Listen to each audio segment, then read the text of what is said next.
Jadi ceritanya itu bagaimana sampai memutuskan untuk bersepeda dari Indonesia keliling dunia sampai di sini. Pemirsa dan budiman di mana saja berada, salam jumpa kembali dalam podcast PDM pada kesempatan ini. Dari pakaian yang saya pakai, pemirsa pasti sudah berpikir tentang sesuatu yang spesial dan benar spesial sekali. Tamu saya ini betul-betul sangat spesial. Beliau datang dari Indonesia oleh karena cintanya yang begitu besar terhadap lingkungan hidup. Sebagai ciptaan Tuhan yang begitu indah, beliau memutuskan untuk bersepeda dari Indonesia menempuh sampai saat ini 37 negara hingga sampai ke Roma dan di Vatikan. Dan beliau ingin mengambil tenaga baru dari Vatikan. Dan saat ini beliau menjadi tamu saya yang sangat spesial. Bapak, Ibu, Saudara-saudari, saya perkenalkan secara singkat beliau yang spesial ini. Irjen Pol Purnawirawan Dr. Andus Royke Lumowa. Selamat datang. Wah, luar biasa sekali. Terima kasih atas undangan. Ya, ini perjalanan jauh sekali nih. Oleh karena sudah lama berjalan, ya kita duduk sebentar. Ya. Duduk di sini atau duduk di sini? Duduk. Oh, duduk sini. Duduk di sini. Oke. Kalau di sini, kalau sepeda ya duduknya di atas. Oh, iya. Ya, Pak Royke. Roma Markus. Ya, sebut saya Pak Royke cukup ya? Atau Cukup, gimana? sangat Ya. cukup. This is my name. Iya. Ya. Jadi welcome, selamat datang, dan orang Italia bilang benvenuto. Benvenuto. Benvenuto. Grazie. Grazie. Iya. Grazie. Ini untungnya banyak jalan bisa berbicara banyak bahasa ini. Iya, banyak jalan menuju Roma. Iya. Dan jalan menuju Roma kali ini bukan jalan sembarangan, tapi jalan sangat spesial. Spesial. Spesial sekali. Wah, ini bagi yang belum mengenal ya, pemirsa, Bapak Irjen Pol Dr. Andus Royke Lumowa ini berkecimpung di dalam dunia kepolisian. Ya. Iya, Dulu. Jadi jalannya itu panjang sekali dan mengalami banyak sekali, katakanlah seorang yang banyak makan garamnya. Ya. Ya, benar sekali. Asam dan garam. Asam dan garam. Kalau kita buka di YouTube, waduh, penampilannya dalam pakaian kepolisiannya dan begini, luar biasa. Dan beliau ini dalam karir kepolisiannya pernah menjabat sebagai antara lain Dirlantas Polda Metro Jaya tahun 2010. Ya. Kemudian setelah itu jadi Kapolda Papua Barat 2015, Kapolda Maluku 2018, Kapolda Sulawesi Utara 2020. Ya. Lalu pensiun. Lalu pensiun. Sampai sekarang. Iya, dengan senang hati. Dengan senang hati. Iya, luar biasa. Jadi ini, seperti yang saya katakan tadi, ini pesepeda yang luar biasa. Tidak semua orang alami seperti itu. Ya, ini banyak cerita, banyak yang ingin tahu ini. Oh. Jadi ceritanya itu bagaimana sampai memutuskan untuk bersepeda dari Indonesia keliling dunia sampai di sini. Cita-cita itu muncul saat tahun 2011-2012. Iya. Saya berpikir dalam hati, saya mengatakan bahwa suatu saat ketika saya selesai bertugas di instansi kepolisian, saya ingin berkeliling dunia dengan sepeda. Kenapa dengan sepeda? Karena dengan sepeda berarti saya dapat melihat lebih dekat secara detail seluruh negeri yang saya lewati, dari kota masuk ke kampung-kampung atau desa-desa. Lebih detail, konkret. Karena kalau naik mobil atau naik motor, kita duduk di mobil, apalagi bukan kita yang nyetir, kita jadi penumpang, lama-lama ngantuk tidur, tidak bisa lihat apa-apa. Tapi kalau sepeda, jangan sekali-sekali ngantuk. Sekali ngantuk, masuk di got. Konsentrasi penuh ya. Iya. Ya, jadi ini konsentrasinya panjang sekali dari Indonesia sampai sini ribuan kilometer. Iya. Wah. Ini ngomong-ngomong lahirnya di Manado. Saya lahir di Makassar. Makassar, Asli. yang dulu namanya Ujung Pandang. Iya, Ujung Pandang. Saya asli Manado, tapi saya lahir di Makassar dan besar di Makassar. Besar di Makassar. Ya, saya sangat berkecimpung dengan huruf M soalnya. Iya ya. M. Asli Manado Minahasa. Iya. Lahir di Makassar. Oh ya. Istri orang Magelang. Magelang. Wah. Pernah bertugas jadi Kapolres di Madiun. Wah, by the way, istri yang mungkin cuma nonton, salam ya. Masih hidup dan masih sehat. Masih ya. sehat. Ya. Dan masih lagi satu M. Berkenalan dengan Padre Roma Markus. Wah, Roma Markus. Terakhir.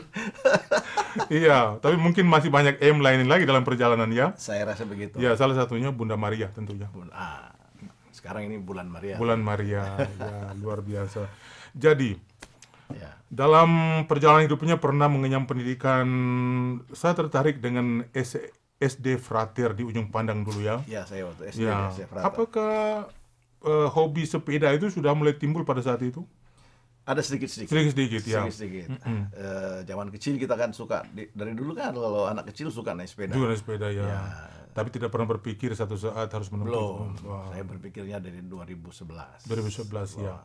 Jadi turning point atau keputusan yang final waktu itu sebelum pensiun kan? Ya. Mm-mm. Ya. Jadi sudah ada motivasi lainnya selain mengenal kota dan desa dan negara Ya. secara detail, tetapi juga cinta. Ada 5 misi. 5 misi. 5 tujuan itu. 5 tujuan Ya, itu. 5 tujuan. Pertama adalah merajut persahabatan antar negara dalam rangka perdamaian dunia. Iya. Jadi luar saya biasa. dari negara-negara saya selalu menyapa masyarakat lokalnya. Saya datang ke kedutaannya atau syukur-syukur ketemu dengan pihak kepolisian di negara tersebut. Saya menjalin suatu kekerabatan yang akrab untuk menjalin suatu perdamaian dunia, perdamaian abadi. Apalagi sekarang di zaman kita sekarang. Ya. Terus yang kedua, saya mengusung sustainability, environmental, tentang kehidupan lingkungan yang abadi, yang lestari, Iya. di mana sepeda sebagai salah satu moda transportasi yang dapat menekan karbon dioksida, emisi gas, ya. dan dapat menekan panas bumi yang kalau tidak dicegah dari tahun ke tahun, dari hari ke hari akan semakin panas, lebih dari 2 derajat Celcius. Lalu yang ketiga, saya mengusung bahwa mempromosikan Indonesia siap menjadi tuan rumah Olimpiade 2036. Maka momentumnya adalah saya finish di Paris pada saat Olimpiade 2024. Ya, mudah-mudahan Peru akan ya. Ya, kemudian berikut mempromosikan kepada dunia bahwa Indonesia juga adalah salah satu destinasi wisata dunia. Kira-kira seperti itu. Iya, terima kasih. Ini 5 motivasi yang dipegang teguh dan sampai sekarang masih update, terus dikejar, terus diwujudkan. Walaupun banyak rintangan dan itu sementara kita akan sampai ke situ. Itu topik khusus rintangan dalam perjalanan dengan sepeda. Dan juga mungkin salah satu motivasi tambahan itu kita menunjukkan kepada dunia itu bahwa Indonesia itu juga bisa bersepeda dengan jarak yang begitu jauhnya. Dan banyak orang juga tidak akan bisa melakukan seperti ini kan. Jadi 5 motivasi yang sangat mulia, pemirsa, luar biasa. Jadi ini ngomong-ngomong, ketika Pak Roy bilang saya mau berkeliling dunia dengan sepeda, pasti banyak orang kaget kan? Iya, bilang apa bisa? Bisa, apalagi umurnya sekarang seberapa nih? Sudah 62. Oh, baru Bukan 62. 26 ya. Baru 62 ya. Jadi kalau orang Eropa tanya how old you are, don't say old. Yeah. How young? How young are you? Yeah. I am 26, not 62. Iya, jadi ini banyak orang yang pasti tidak percaya. Lalu keputusan final itu Pak Roy ambil ketika mendapat persetujuan itu dari keluarga ya. Oh iya, itu yang paling utama. Karena saya mendapat izin dari istri itu, saya harus menunggu kurang lebih hampir setahun. Waduh, jadi istri yang baik, berpikir, dia bilang jangan merenung. Pak, ngapain udah tua, pensiun, ya sama keluarga aja dekat-dekat begitu. Saya iba juga, oh ya benar juga ya, jadi gimana? Jadi saya enggak paksa. Saya hanya bisa memberi pengertian sambil sedikit-sedikit merayu. Dan memang goalnya ya setahun. Dan rayuan itu 1 tahun lamanya itu. Ya, setiap hari dengan bahasa yang berbeda-beda. Bahasa berbeda. Sampai meyakinkan beliau. Saya sampai minta bantuan orang lain. Iya. Akhirnya terakhir itu gongnya itu karena dosen saya di UI. Pada saat saya lulus disertasi doktoral di Universitas Indonesia. Pada saat itu diumumkan saya lulus dan langsung Direktur Sekolah Ilmu Lingkungan di Universitas Indonesia, Pak Dr.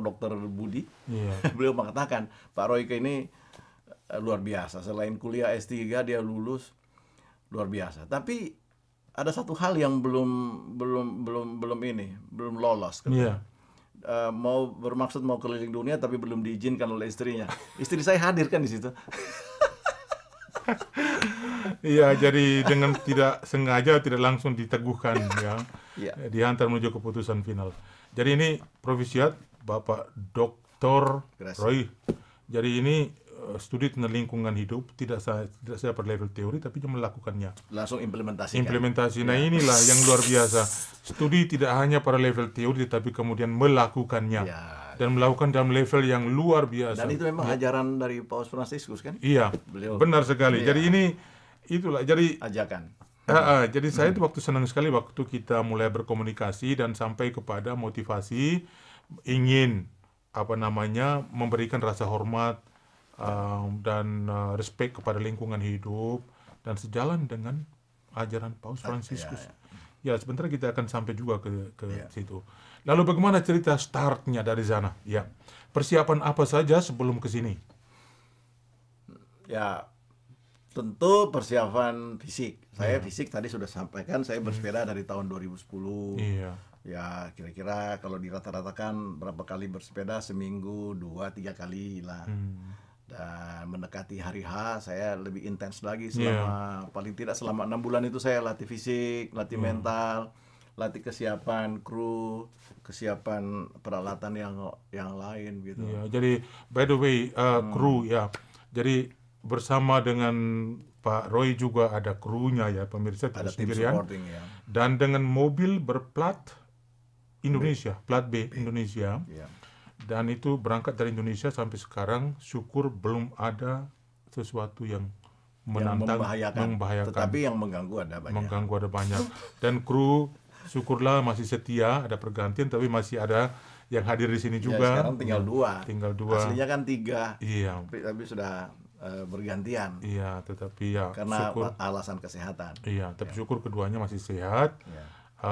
Kru yang sekarang adalah Mas Dandi dan Mas Yan. Ya. Ya, luar biasa. Jadi ini persiapannya. Dulu sudah pernah bersepeda dalam jarak yang jauh kah di Indonesia? Iya. Misalnya? Misalnya saya dari Manado ke Makassar saya pernah, dari Sabang ke Padang. Dari Sabang ke Padang. Iya, terus di Papua dari Sarmi ke Jayapura. Terus di Kampung Romo dari Kupang ke Atambua. Wah, di NTT, di provinsi kita ya. Iya, juga di Pulau Flores juga. Flores juga pernah.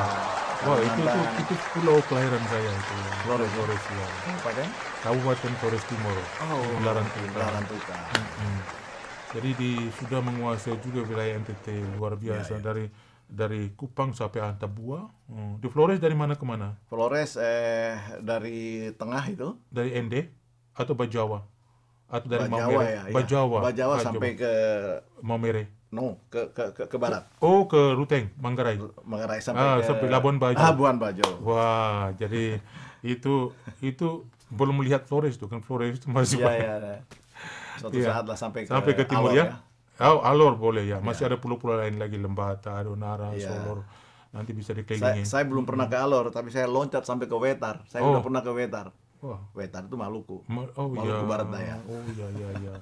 Jadi sudah ada persiapan yang panjang baik fisik maupun mental. Ya. Dan pada saat kepergian ragu-ragu nggak waktu mau pergi? Tidak ragu. Tekad sampai sekarang masih tekad membara, walaupun saya kadang-kadang kedinginan tapi jiwaku membara. Iya. Jadi kita pelan-pelan sampai ke pertanyaan ini, bagaimana dari satu tempat ke tempat yang lain itu. Begini, jadi startnya dari Manado atau dari Jakarta? Dari Jakarta, dari Tugu Monas. Dari Tugu Monas? Dari Tugu ke Tugu. Wah, maksudnya? Tugu Monas ke Tugu Eiffel toh? Iya. Menara. Jadi ini saya sendiri memang bersepeda juga, tetapi tapi juga tidak banyak. Kan Romo Markus sudah lama, 20-30 tahun di Italia. Karena Italia numero uno untuk sepeda. Iya, mereka banyak bersepeda. Hanya kesibukan membuat saya agak sulit bersepeda. Tetapi dulu ya, startnya dari Monas. Ya, Monas. Iya, dengan tanggal 8 Juli. Jadi 2023. waktu itu Pak Roy dengan sepeda dan krunya dari belakang. Ya, dan beberapa ada rombongan besar yang ikut meramaikan. Teman-teman polisi barangkali. Komunitas sepeda. Komunitas Ada polisi, sepeda. ada Ya. TNI, ada masyarakat yang lain, ada teman-teman. Iya, Dilepas oleh Pak Menteri Dalam Negeri, Pak Tito. Luar Ya. biasa. Jadi ini sangat resmi ya, netizen semuanya, pemirsa. Mulai dari Monas, jadi bergerak menuju Ke arah Lampung. Ke arah Lampung. Ya, ke arah Banten dulu kan. Iya. Ya, nyebrang feri ke Lampung, Bandar Lampung. Lalu ke arah Palembang, Iya. Jambi. Dari Jambi ada pelabuhan Kuala Tungkal namanya. Saya naik speedboat menuju Batam. Iya. Ya, dari Batam Singapura, Singapura Malaysia, Malaysia Thailand, Laos, China, Nepal, India, Pakistan, Iran, Turki, Yunani atau Greece, and North Macedonia, Bulgaria, Serbia, Kroasia, Hungaria, Polandia, and Lithuania, Latvia, Estonia, Finlandia, Swedia, Norwegia, Denmark, Jerman, Netherlands, Belgia, Luxembourg, Jerman again, and Czech Republic. Turun ke bawah Austria, Slovenia, and Italian. Oh my goodness. No, pemirsa, saya kehilangan kata-kata.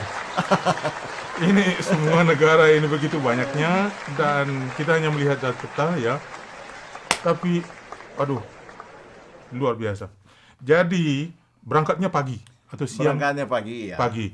Jadi itu tidak ada halangan dalam perjalanan di Asia. Oh, banyak. Banyak sekali. Banyak tantangan, paling tidak tantangan alam, tantangan kriminalitas, Wah. kemudian tantangan alam dan cuaca ya, komunitas, dan tantangan kesehatan. Iya. Tantangan alam, saya kena badai gurun di Pakistan ketika itu, di provinsi Balochistan. Gelap gulita dan angin puting beliung betul, cuman untung mobil tidak apa-apa, sepeda tidak apa-apa. Dalam waktu 45 menit, itu saya hitung 40 menit, kita membeku diam. Paroi sempat jatuh dari sepeda. Dan itu angin, itu waktu di Yunani. Iya. Dan itu badai gurun tadi, terus Iya. nanti ada badai angin. Iya. Badai angin pas di Greece, di Yunani. Itu sepeda saya sampai melayang. Kalau saya nggak tahan, sepeda akan Terbang. mengarah ke tengah jalan. Dan itu Waduh. mobil-mobil kan sangat kencang Iya. lewatnya.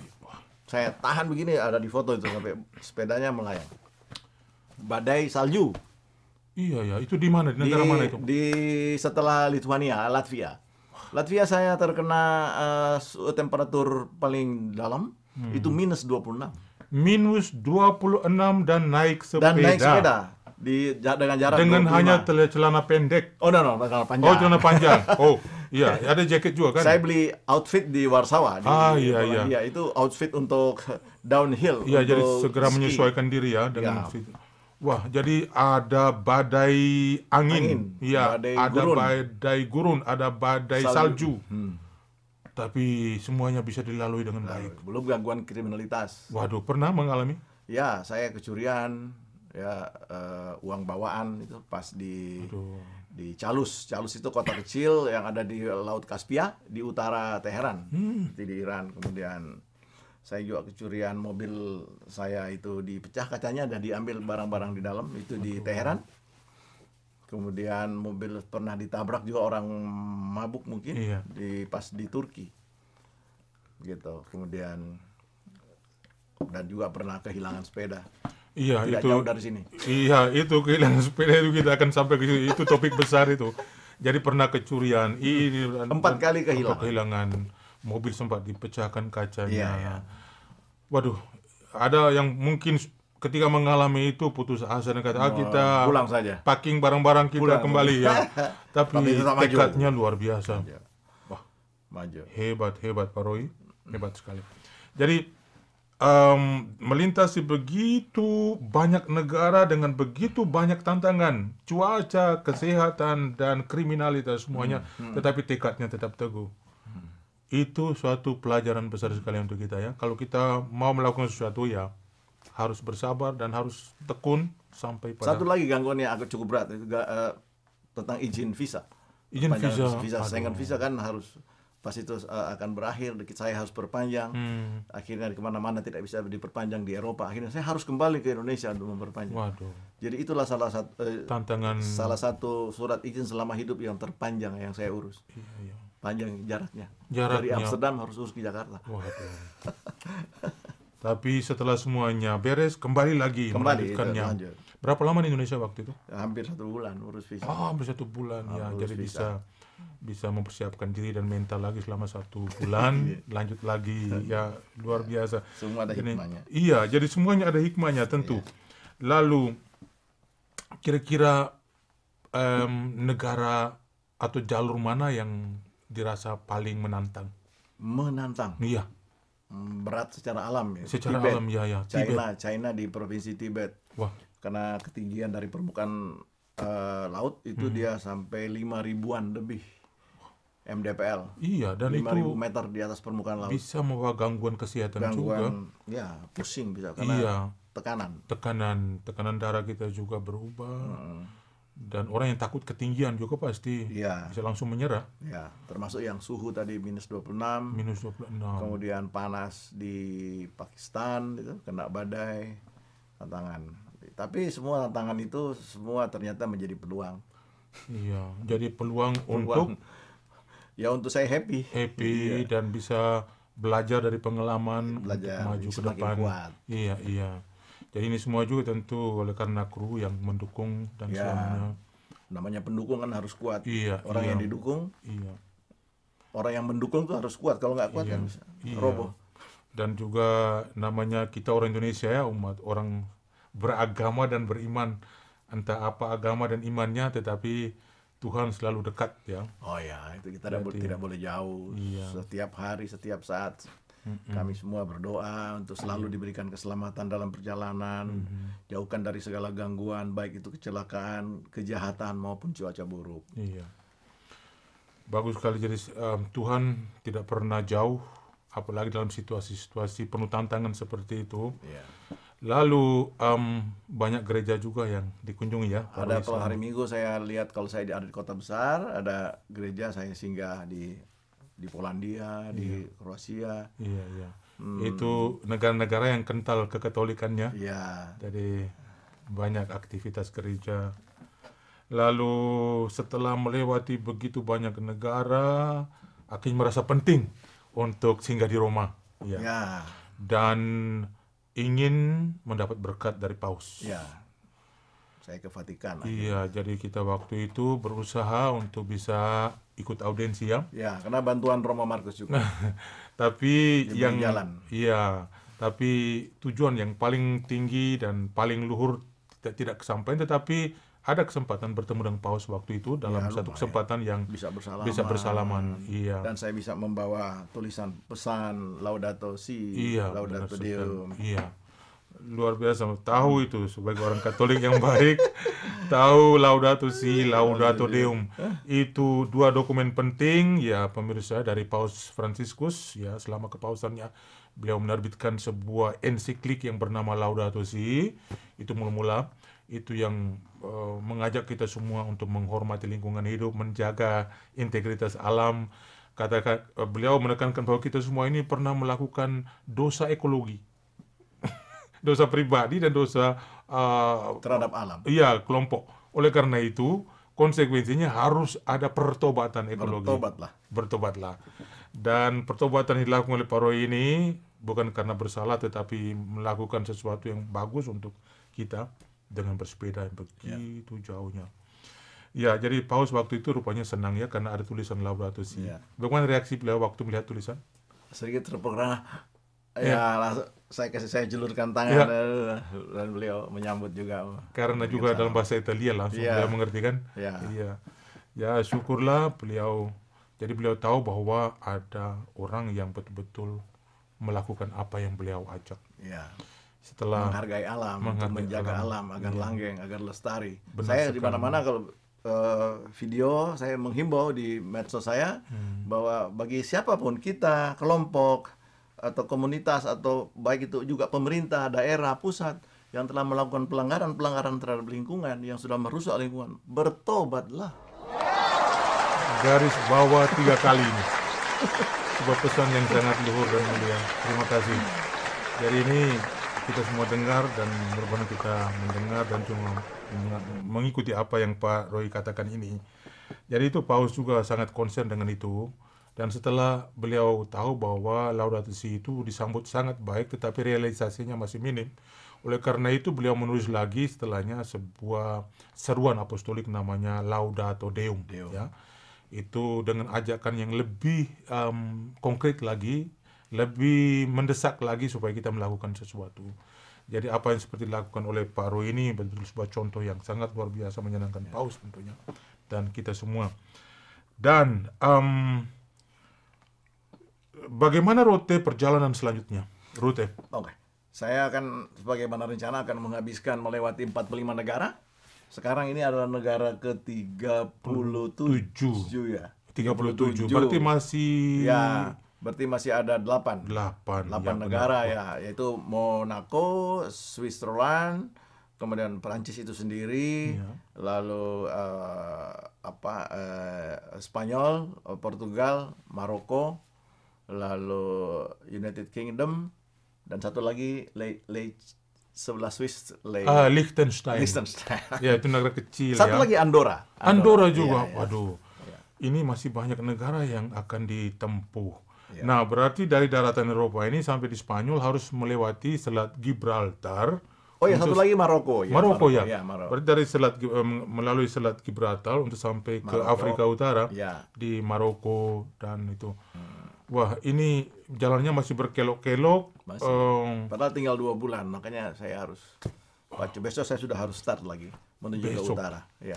Menuju ke Milan. Jadi kami semua yang menonton mengucapkan selamat ya.